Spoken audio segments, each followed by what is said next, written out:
John Horrigan, joined by Ed Ronan, Boston University, 6 years in the NHL, played with Buffalo, Winnipeg, and of course won a Stanley Cup championship in 1993 with the Montreal Canadiens. Good to see you, Ed. Thanks. Pleasure to be here. Now, you grew up in Massachusetts, did you not?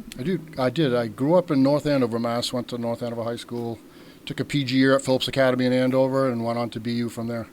Now, your senior year at BU, the famous national championship, the triple overtime game. What are your recollections of that game? Yeah, we had a really good hockey team. We expected to do well that year.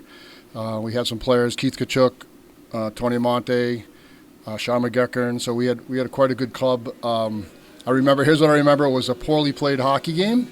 We were up 3-0 at the end of the first, and by the end of the second, we were losing 5-3.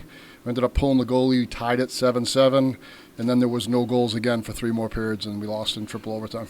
So then the Habs pick you up, Montreal Canadiens. You have a bit of a short stint in the 91-92 season, and then you go on and play on a cup winner. What an underrated team that was. It's the last time the Habs won the Stanley Cup championship. A lot of great talent, including yourself. You were a role player, and you know what to do. Yeah, I mean, for me, learning my role and how I was going to fit at the NHL level, I played with Guy Carbonneau and Benny Brunet at that time. We were a checking line, and we had very opportunistic team. We won 11 straight overtimes. I still think that's a record. You only need 16 wins in the NHL playoffs, and 11 of them came in overtime. So Patrick Roy was our goalie. That was a big difference for us, and I think the guys really played hard for each other, and that was the really key. There was a lot of great talent on that championship team in 1993.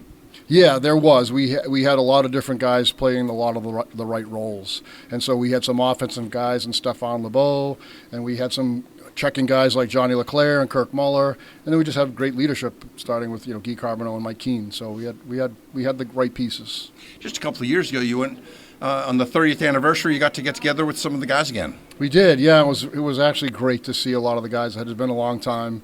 Life has had a toll on all of us. So the only guys that weren't there were guys that were actually still involved in the NHL at some level, so they couldn't make it because their teams were playing. But for the most part, we had a very good turnout. And you also play with the Buffalo Sabres, Winnipeg Jets, not solar regions, so to speak, or tropical regions, but a good hockey base. Yeah, blue-collar city. I mean, honestly, for me, it was great. I'm a blue-collar hockey player, so they appreciated that, and I had a lot of respect for that organization and the city.